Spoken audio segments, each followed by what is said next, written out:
The Writers' Corner live show brings you the backstories to the stories written by incredible storytellers from around the globe and offer you, the audience, the unique opportunity to interact with them during the show, live, or by leaving your questions in the chat if you're watching the replay.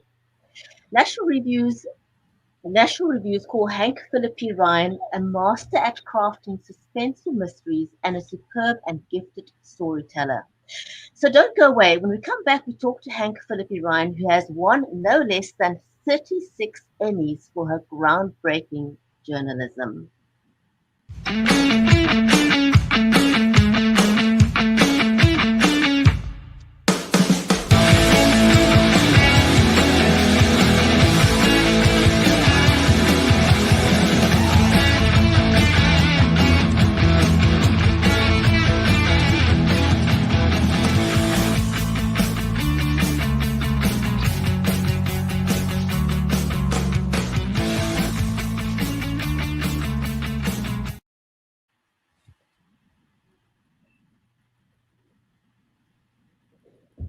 If you're just joining us, welcome to the Writers' Corner live show. I'm your host, Bridget Bander from Cape Town in South Africa. This stream is made possible by StreamYard and Creative Edge. And if you want to know when we go live, then please go ahead and like our Facebook page, and then you can get a notification when we go live.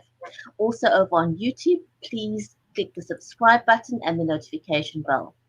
In today's show, we're going to talk to none other than the absolutely amazing Hank Phillippi Ryan about her latest book called The First to Lie. But first of all, let me say hello to my friend and co-host Mary Elizabeth Jackson, who's a special needs and disabilities advocate and also the award-winning author of the children's Pooh-licious book series. She's in Nashville, USA, so do let us know where you are joining us from. We'd love to know. Hi, Mary. Welcome to the show. Hi, good morning. How are you? I'm very, very well. And you? Wonderful. I'm excited about today. I'm excited about our author, and she's a trailblazer. And for anybody who loves this genre, they need to be watching. And if they don't know who she is, they will become fans after today, I'm sure. Oh, absolutely. So if you've never heard of Hank Phillippi Ryan, she's the author of 12 suspense novels. She has won 5 Agathas, 3 Anthonys.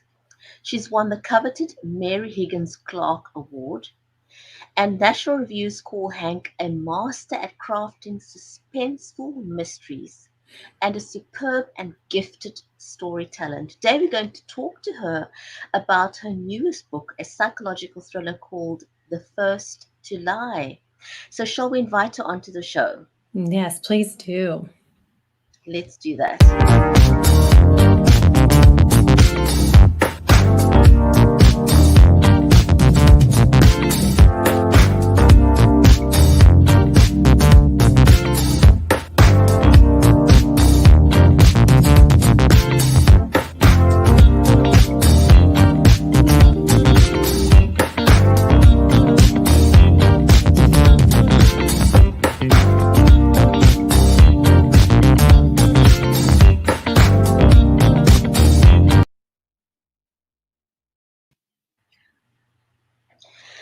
Hank, welcome to the show. So great to have you. Thank you. Your opening is so much fun to watch. I'm just mesmerized by it.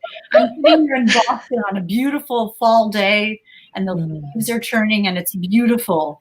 And it's so wonderful to be with you. I'm so glad we can do this. Yes, absolutely. I love the area of the country that you're in. My father and stepmother have a place up in Marblehead, Massachusetts. So yes, I love it up there. And I've been there for the 4th of July, and it's just, wow. We need that patriotism, that patriotic feeling right now, don't we? Well, I hope we can all have the 4th of July together again. I think about on Esplanade in Boston, there are 500,000 people on the 4th of July usually. So I hope we can have that again. It'll happen. Oh, yeah, it'll happen. So we're so excited to have you here. And I love mysteries. And I can't wait to dive in. We got to ask you some questions and find out what drives you and where your inspirations come from. Well, it's a fun conversation. I didn't start writing till I was 55 years old, which was 16 years ago, actually. So I'm sort of the poster child for following your dreams in midlife. I had been at that time a television reporter for 30 some years, and I wired myself with hidden cameras and confronted corrupt politicians and gone undercover and in disguise. But, ever since growing up, and we can talk about this, I wanted to either be a mystery author or be a detective. So being a television reporter, an investigative reporter, and a crime fiction author sort of gives me a little bit of each. That is awesome. I know. I just want to, before we continue, I want to say a warm welcome to our live audience who's joined us today. So we're live on Facebook, on Twitter, on Periscope, on YouTube, on Twitch, and on LinkedIn. Wow. So to everyone who's joined us live today, a warm welcome to all of you. So Hank, who or what inspires you the most, and what was the inspiration behind the 1st July? Oh my gosh, who inspires me the most? It just sort of depends on what part of my life it is. I grew up in really rural Indiana. So rural that you couldn't see another house from our house. And my sister and I used to ride our ponies to the library to get books. I know. We would read up in the hayloft of the barn behind our house. And to answer your question, that's where I fell in love with Nancy Drew and Sherlock Holmes and Agatha Christie, who, I think I was maybe 10 or 11 when I started reading the Agatha Christie books. And I was just enthralled with the sort of the rhythm and the music and the architecture of a mystery, how a really good writer could lure you in and keep you turning the pages. And in the end, could really surprise you with an ending that was fair and satisfying, but surprising. And I'll never forget reading Murder on the Orient Express. Remember when you read that for the first time? Yeah. And I thought, how did she do that? How did she fool me? I never saw that coming, but all the clues were there. And that was sort of my inspiration for writing. You want the reader, I write fast-paced cat and mouse thrillers, and I want the readers to, I always say, miss their stop on the subway because of reading the book. And I think I learned that from Agatha Christie, from Stephen King, from Ellie Griffiths, those kinds of authors who are smart and wise and savvy, Sue Grafton, who have a story that means more than the plot, who have a theme, who have a, I don't want to be, hoity-toity about this, but reading a good thriller, reading a good piece of psychological suspense like I write, should change your world a little bit when you're finished. It should entertain you throughout. And then afterward, I think, you think about the world in a different way because you become someone else in that book. You battle someone else's decisions and you battle someone else's problems and you be someone else for a while and see the world through their eyes.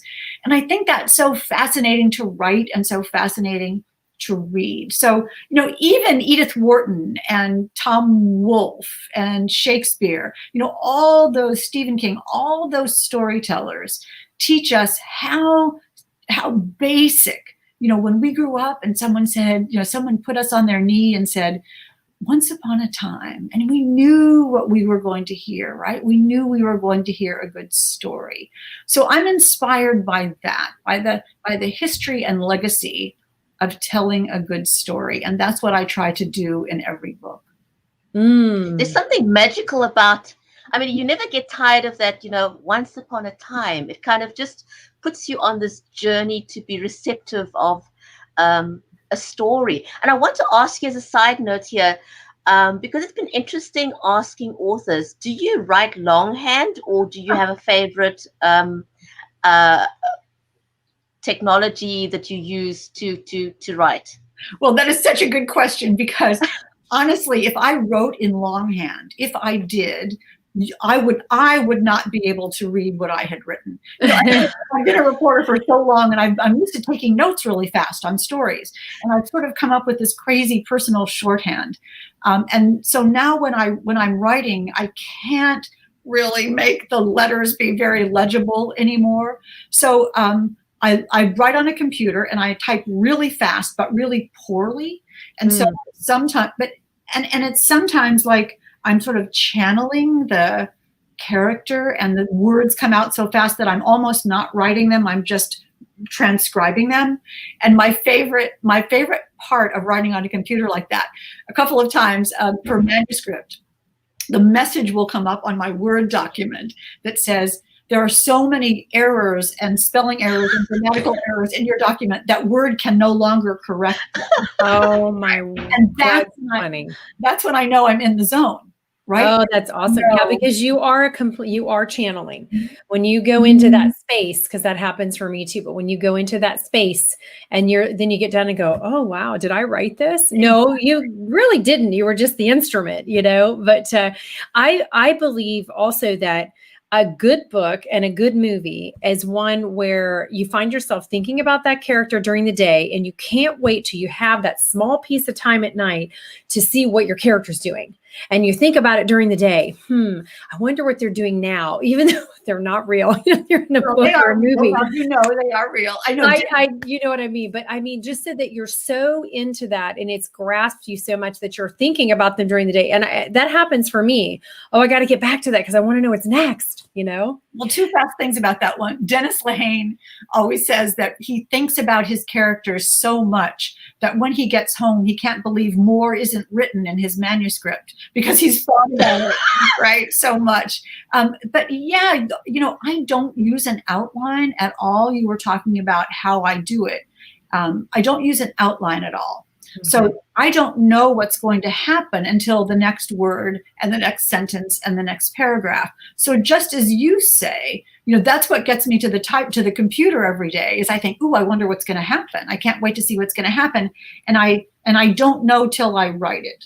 So people say, wow, the twist in the first to lie and the twist in the murder list, you really surprised me. And I always say, yeah, surprised yourself, didn't you? I surprised myself every time. And honestly, Sue Grafton used to call that the magic of the writer's imagination, that somehow some new world emerges that never existed before. And what we do is really special as authors is that we're the only creatures who can make something out of nothing, right? We're the only creatures who can take something that from our imagination and make art and beauty and literature and poetry and create this new world, just as you were saying, of once upon a time, and the walls fall away and you're someplace else. And especially now, you're always safe inside a book. So all the more reason for all of us to keep reading and keep writing, because that's one of the things that's going to sustain us. Oh, absolutely. I think that leads very well into my next question for you. Is The First to Lie 100% fictional, or is it intertwined with some real life events that you've hidden in between there? Well, it's an interesting balance, isn't it? I've been a television reporter for 43 years now. So my books are not at all my television investigations made into fiction. It's just not that. But, each person who's an author, a writer, has their own background and their own experiences, and they bring that to the books. So certainly after all these years, I've been at fires and murders and political conventions and, behind the scenes at the airport, and I've been in prisons and had people, lie to me. I know what people look like when they're lying and back, behind the scenes at the courthouse and places where people wouldn't go. And I've talked to people as a reporter that most people wouldn't be able to talk to. So of course, I'm going to take all those experiences, all that understanding of human nature and psychology and manipulation and motivation and goals, put that all in.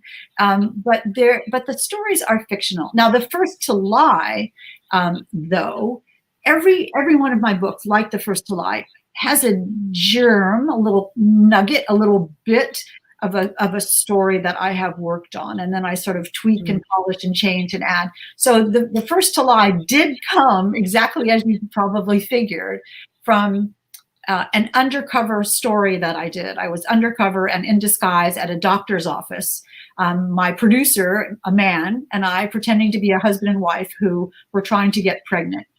And what we were really doing was seeing whether this doctor would lie to us about his malpractice history, losing malpractice cases. And he did lie, and several other doctors lied about it. And as a result of that story, the laws were changed in Massachusetts to require doctors to put their legal histories on their records at the Board of Registration in Medicine. So the world changed as a result of that story. But that thought, the idea that that doctor lied to me when he thought I was a woman who wanted to get pregnant, vulnerable and needy, and needing him, he lied to me about who he was. And that was bad. But, you know, he did it for himself. He did it for selfish reasons. He did it to get money. But you know, what I kept thinking about is that I was lying too. No, right. You know, I went in under false pretenses. I didn't say, I'm Hank Phillippi Ryan from Channel 7. You know, I'm the poor little woman. So, you know, when is it okay to lie and when isn't it okay to lie? And I started thinking, we all become someone else when we want something, don't we? We all become someone else. You know, I behave differently with you two than I would with strangers or with my husband or with my boss. So we're all acting a little bit. And I started thinking, what if being someone else could get you what you want? And so all that, you know, sort of goes together into how The First to Lie came together. That is amazing. It's great that your awareness is so fine-tuned, but having all those experiences have led you to where you are and allowed you to be this incredible writer. And so I want to ask you, with so many accolades, because this kind of goes into that, because all the writing has brought about all these accolades for you. What do you feel has been your biggest accomplishment so far, and why? Getting my words every day done. That's my biggest accomplishment. Any writer knows this. Yeah. You know, it's just a daily slog to make sure that you get your words, that I get my words done, that they're as good as they could possibly be, that the story is as good as it possibly can be. And on the days that I think, oh, that was a good idea, I had a good day. You know, that is so gratifying. But you know, you see behind me the teapots on my shelf. Those are Agatha awards, and I remember so clearly when I won the Agatha award for best first novel, Primetime, and that was such a surprise. I mean, you know, to have the applause from my colleagues and to be such a newbie author with this new first novel. There's nothing like a debut novel. I mean, that's really that's birthing. It's you're actually having a birth, like, of a child, isn't it? And you put the child out in the world. Yeah. And you wait for the response. And so to have this wonderful joy for Primetime was great. And that book is still in print, Primetime, still doing well. And then I won the Mary Higgins Clark Award. She was just the most glorious, classy, elegant, just the queen of us all, the sweetest, most determined, hardworking, authentic, genuine person, Mary Higgins Clark. And to have the other woman win the Mary Higgins Clark Award, I almost burst. Well, I think I did burst into tears, actually, because my books have, like hers, have no gratuitous violence, no graphic sex, no inappropriate language. You know, my books are, you know, mind-twisting, manipulative, deception, gaslighting, mind games, cat and mouse games. That's what The First to Lie is, and all of my books are. So I love the idea that psychological suspense is just as devastating as a knife or a gun. But I have to tell you that just like 2 days ago, my book, The Murder List, and I'll hold it up because I'm so happy about it. The Murder List just won the Anthony Award for Best Novel of the Year. So that's awesome. I couldn't have been more surprised, and I couldn't have been more delighted. So it's sort of breaking news for you today. That's awesome. Congratulations. That is awesome. Yeah. Very, very, very exciting. Oh my gosh. I know you're just like, I don't know, maybe, I don't know if you will ever get tired of winning awards, but I imagine that you wouldn't, because it's kind of like, oh, somebody likes my, you know, look what I did. And this is amazing. And do you have a count that you go by every day? Like, I got to get 10,000 words in today, or I got to get 5,000 words in today, or 1,000 an hour. do you have a goal set for yourself with writing? Oh, sweetheart, you have high levels here. I'm going for about, if I can get 540 words a day. Okay, good. Then that's realistic though, right? Well, this is exactly right. And this is how I know 540 words. I know how long I have by my contract to write the book. And I know about how many words that book is going to be, about 100,000 words. So I divide the number of days until it's a month before my deadline so I can edit. I divide that number of days into the number of words, and I come up with a number, 540 words a day. And what is really successful about that is that it's a handleable enough chunk that I can succeed at doing it every day. So instead of every day thinking, oh no, I have to write, I think, yes, I did my 540 words. I'm so good. And I allow myself every day to succeed. And that has been such a boon to me, because you both know that feeling of success and pride carries you into the next writing day. Now, I will tell you both that there are days those 540 words, and I have to do 540 more words. Editing doesn't count. Some days those 540 words are pretty terrible. And I would not want either of you to look at my first draft. But that first draft is just like, let's get that story out there. Let's see what book I'm really writing. And then I take that month to revise and edit and make it be the book that I meant to write. Because I know somewhere in all that, all those bad words are just the good words, and the theme and the story and the goals and the twists don't have to be there in the first draft. I just have to get the story out. So I have a sticky on my computer that says advance the today plot. You can advance the today plot, which means just as I do in investigative reporting, I just keep telling the story. I just keep looking for the story. And the reason I can do it with no outline is just like I do investigative stories for television, right? I don't know what the result of that story is going to be. As a journalist, I'm out looking for the story. And that's what I do when I'm writing a novel. I'm out looking for the story. Right. Wow. Now, you've had an amazing career, both as a journalist and as an author. And if you had to look back, did journalism find you? Did becoming an author find you? Or did you get into journalism by design? Well, isn't life just completely crazy? I started out wanting to change the world. I wanted to go out and be an activist and change the world. So I worked, and I hesitate to tell you, in the early 70s, I worked in politics and several political campaigns. And I thought that's what I wanted to do. But every candidate I worked for lost. Everyone, sadly. So that's sort of the career universe saying to you, find another career. So back in 1970, crazily enough, I decided I was going to change the world by being a journalist. And I went to the biggest radio station in my hometown, Indianapolis, Indiana, and applied for a job as a reporter with absolutely no experience, none. And finally, the news director said, I'd love to hire you as a reporter, and we do have an opening. This was 1970. But you don't have any experience. Can you tell us one good reason why I should hire you? And I said, well, yes, I can. I said, your license is up for renewal at the Federal Communications Commission, and you don't have any women working here. And then I just smiled. Wow. Oh. And the next day I had my first job in broadcasting. But, that's another thing that's so important about it, is that at that moment, I was really brave.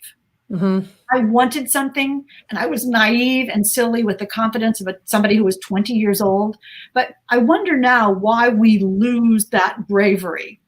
As I said, I didn't start writing fiction until I was 55.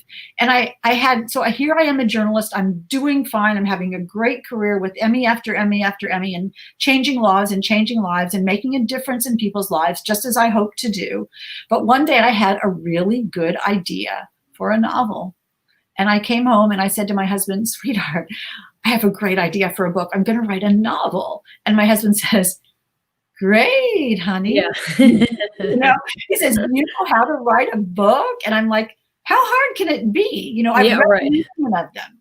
So I soon learned how hard it could be. But again, my mom used to say, you will do it if you want to.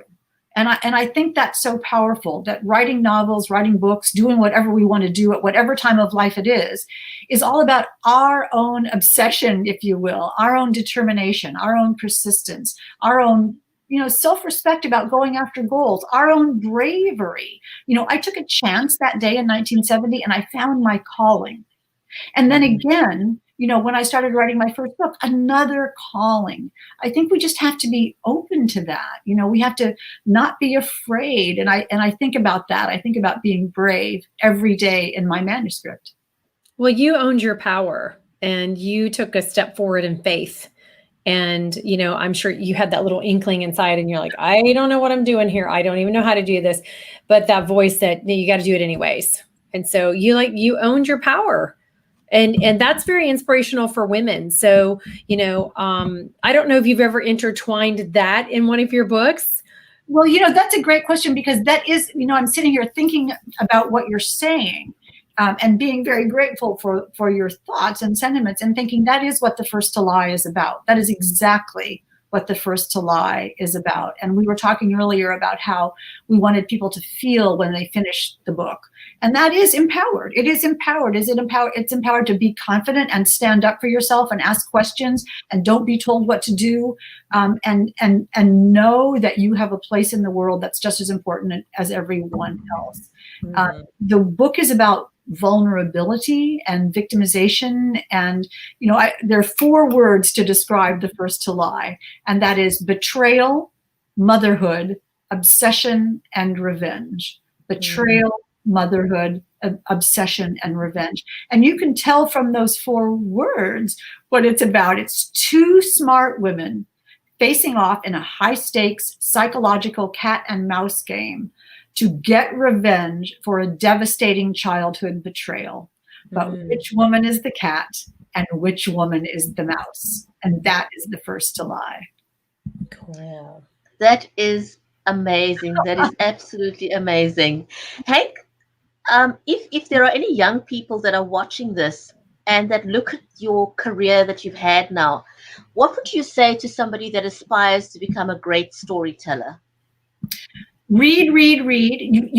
I do a lot of teaching, and I read a lot of manuscripts for new authors. And sometimes I won't say this to them, but I'll say to you, sometimes I want to say to them, have you ever read a book? Because this manuscript isn't like a book. And I think you have to just fill your brain with the great writers you enjoy and admire, writers who write the kinds of books you want to write yourself. I mean, they always say, write the kind of book you love to read. And that's what I do. And I think that is such valuable advice. And the other thing is just do it. Just try it. You can always be a better writer. But, as Nora Roberts says, you can't fix a blank page. So you have to go for it and try it, and don't be afraid and don't put it off. If you wrote 1 page a day, 250 words a day, if you wrote 1 page a day for a year, in 1 year, you'd have a first draft, and then you'd be on your way. So, another quote, forgive me, but Stephen King says, the hardest part is just before you start. And I think often young writers and new writers will think, oh, I don't know what to do. Oh, I better plan. Oh, I better do more research. Just sit down at your computer and type chapter 1 and write something. It's not a test. No one's going to look at it. Right. Just for you, for as long as you want it to be for you. So we all grew up in school with somebody giving us a grade, F or A, and we still feel like that. But no, now this is for you, and you can write whatever you want, however you want, and you don't have to show it to anyone until you're ready. Right. And I say paper is non-judgmental. Perfect. It is not a judgment. And you know what? It's a safe space. Absolutely a safe space. This has been amazing. Thank you so much for joining us today. And I want to thank our audience. Thank you for watching. Remember to write good stuff. Be inspired, one conversation at a time. And if you want to be a guest on the show, then email us at contact@blivemedia.com. You're watching the Writers' Corner live show with Mary and Brigetti, and until next time, it's going to be goodbye for now.